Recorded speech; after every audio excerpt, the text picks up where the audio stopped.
muraho neza nshuti zanje zo kuri igata. Uyu munsi rero nabazaniye ikintu cyiza cyane. Uyu munsi tugiye kwita ku buzima. Uyu munsi turava muri biriya by'amakuru bya entertainment. Uyu munsi ahubwo tugiye kujya mu buzima. Mu buzima rero tugiye kuvuga iki? Uyu munsi tugiye kuvuga ku giti bita umuko rero ngiye kubabwira buryo ki imizi y'umuko ishobora kugira akamaro ku buzima bwa muntu. Umuko rero imizi yawo ifite ubushobozi bwo kuba yagufasha kukurinda indwara zimwe na zimwe zangiza amagara yawe. Uyu munsi nibyo tugiye kurebaho. Nizere ko uteze amatwi kandi nizere ko wamaze gukanda subscribe niba utari usanzwe unkurikira, kuko uyu munsi urumva tugiye kuvuga ku bintu byiza cyane. Umuko rero ni igiti cyera cyane mu Rwanda, cyane mu misozi n'ahantu hafi nyine hari ubutaka bwiza. Igiti cy'umuko rero imbere mu mizi yacyo gifite ibara ritukura cyangwa se umutuku. Imizi nyine y'umuko ifite ibara ritukura cyangwa umutuku. Iyo ivanywe mu butaka ifite umumaro udasanzwe kandi ikagira ingaruka ku buzima bw'igiti ndetse n'umuntu uyikoresheje neza. Ubushakashatsi bugaragaza ko mu mizi n'izindi ngingo z'iki kimera harimo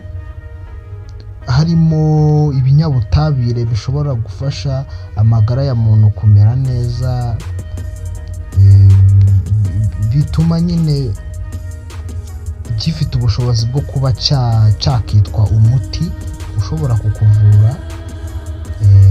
Mu muco w'abantu benshi bo muri Afurika y'Iburasirazuba, umuko wakoreshwaga kera mu miti ya gakondo. Umuko wakundaga gukoreshwa. Imizi yawo yakoranwaga n'amazi yafashe ubushyuhe, ubundi bakawifashisha kuba bavura abantu. Mu Rwanda no muri Uganda imbuto n'amababi byakoreshwaga mu kuvura ibisebe, uruhu nyine rwangiritse. Umuko nyine barawifashishaga cyane. Uyu munsi rero turibanda by'umwihariko ku mizi y'umuko, icyo ikora ku buzima bwawe nuko wayikoresha neza ikabasha kuba yagufasha kuba yakurinda zimwe mu ndwara zikunze kwibasira amagara ya muntu. Ubushakashatsi rero muri sayansi bwagaragaje ko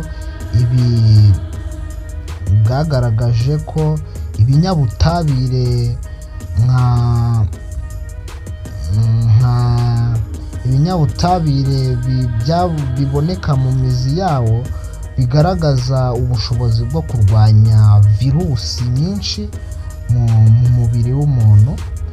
Ubushakashatsi bwa 2016 bwagaragaje ko ibice by'iki kimera bikize kuri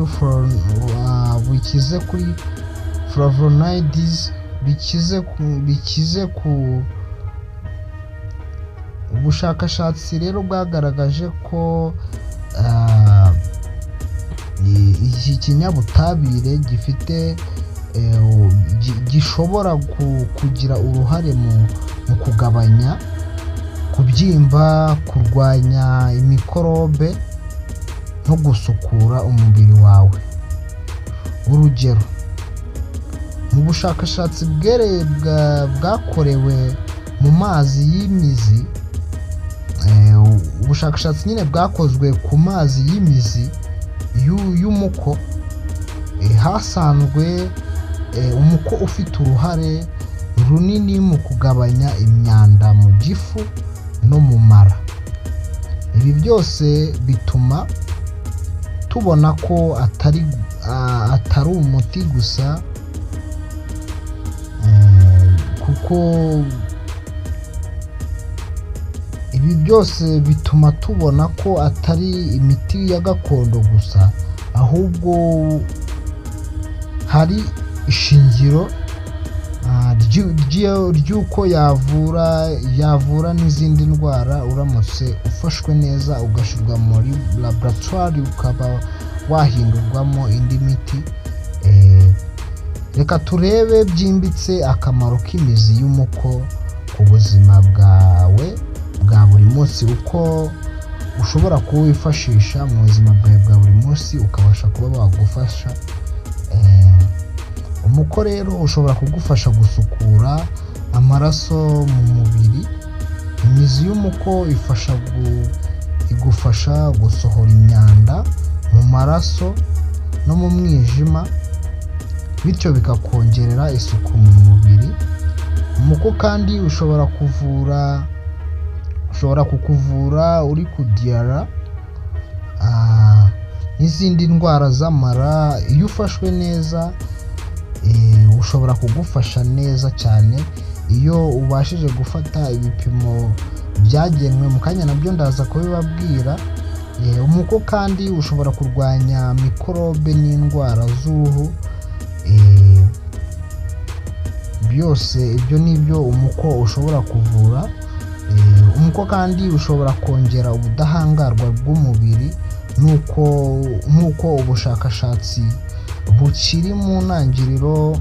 Ubushakashatsi bwagaragaje ko imizi y'umuko ifite ubushobozi bwo kugabanya imyuka yangiza no kuvura nyine uburibwe, kuba yagabanya uburibwe.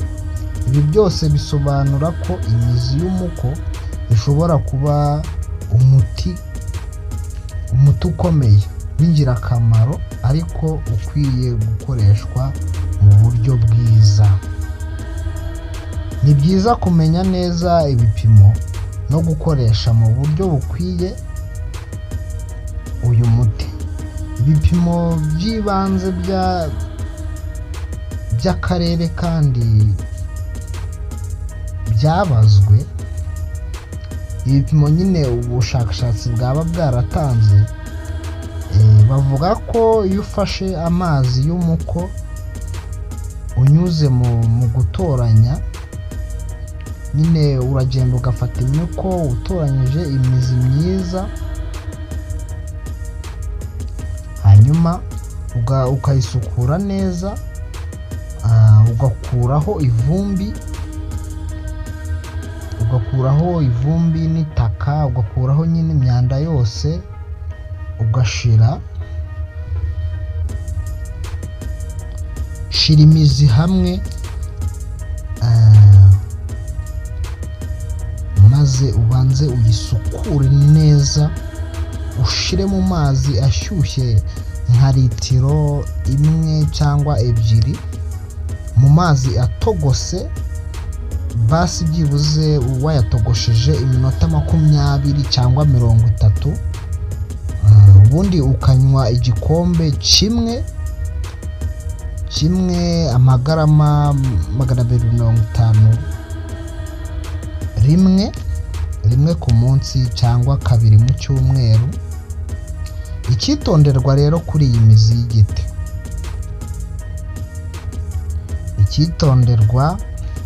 ni byiza gukoresha ukwezi rimwe muri 2 cyangwa se igihe gito.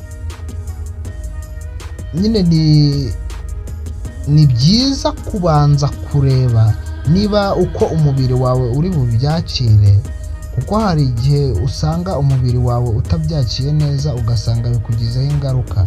Manza ukoresheho 1 cyangwa 2, ubanze urebe uko umubiri wawe uri bubyakire.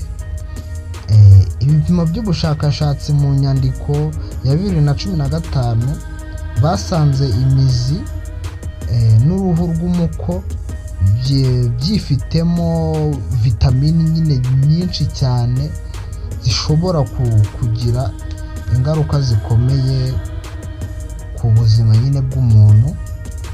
Inama z'umwihariko rero, abana bato, abagore batwite cyangwa abonsa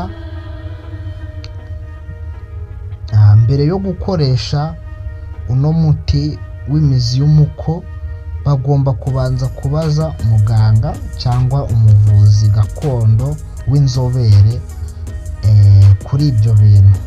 Niba ufite uburwayi bukomeye